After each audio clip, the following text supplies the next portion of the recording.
Away from the professionals, golf continues to make an impact around the world as a sport that offers hope to millions. And one of the latest examples comes to us from the United States, where wounded soldiers returning from such places as Iraq are being offered the sport as part of their therapy. The road to recovery is about one shot at a time. It's a target range with balls, not bullets. They've swapped battlefields for fairways, and the hazards aren't in any way lethal. Just cock your wrist and bring it through.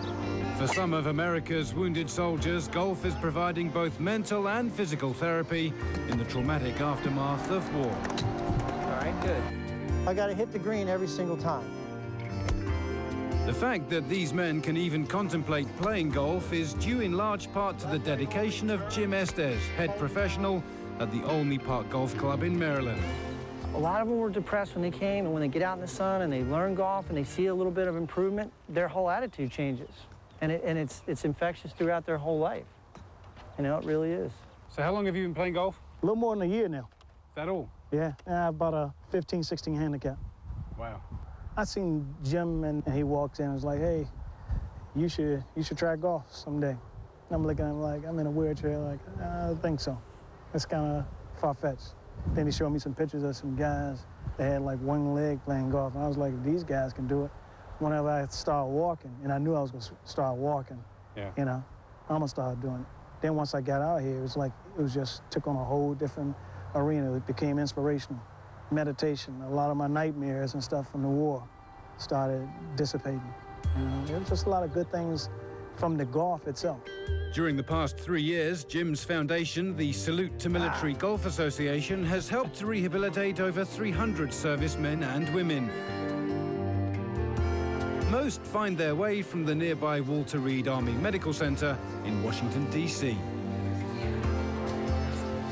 Dude, I've been over there to Walter Reed and really have seen these guys firsthand and all the troubles that they're going through. And I wanted to give back. And I felt like this was the only way I could really make a contribution was through golf. Charles has 4 fusions, spinal fusions in his vertebral. His L3, L4, L5, L6 are fused. When he started playing, he had back problems. He was on painkillers. And through physical therapy and golf-specific training, he's out here today hitting the ball 250. And he couldn't dribble at 100 yards. Ramon Padilla, you know, he's from Mexico. Never touched a golf club in his life. And now he's loving golf. You can't get the guy to think about anything else.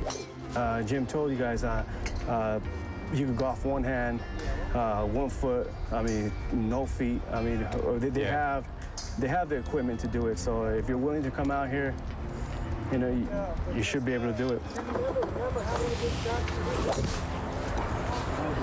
Nothing wrong with that. Nope, nope, nope. I wish those would come more often, though. You must have seen many of the guys that come here and really be quite surprised at their own achievements. Would you say that's a fair assessment? Oh, yeah, it's amazing. In fact, it's so inspiring that, you know, I often give lessons and I invite these guys just to let my students watch them hit, and it inspires them to play so much better because they didn't realize a guy could hit off one leg. It's made me more versatile as a teacher. It's given me the understanding that there is no one way to do it. There's more than one solution. I think every coach or teacher needs to spend time doing this, and I think they'll be a better teacher. In Iraq, 2005, Ryan Cools was returning from an early morning patrol when his vehicle was struck by an IED, or improvised explosive device. His 2 companions were killed. Ryan survived, but lost both his right arm and left leg. I grew up in Arizona, and if you've ever been there, there's green golf courses all over the place. Everywhere, yeah. And I golfed for about 12, 13 years before I got hurt. And after, you know, I lost my arm and leg, I never really thought I'd be able to get back out there and play. I would imagine of all the sports you could try and play after an injury like yours, golf would be the hardest, right? The golf's definitely out there, being as there's so much, you know, balance issues and, you know, the weight moving and striking the ball at the right time. So it's definitely one of the more difficult ones. How important is it for your recovery, both physical and mental, to be able to do these kind of things? It's huge for my recovery.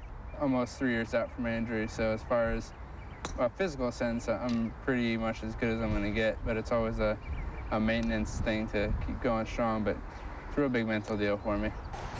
So see if we can get you to set the angle. Teaching the game of golf has given me such a different meaning to life, because I used to think hitting a little golf ball into the hole for a living, you know, being self-centered and self-absorbed was a big thing, but when you see the tragedy that these guys have to go through on a daily basis, you quickly forget that it's not about getting a little ball in a hole, it's about changing lives, and I think we change lives one fairway at a time. Ryan, Ramon and Charles are testament to the resilience of the human spirit and the extraordinary ability of a sport like golf to lift that spirit against all the odds.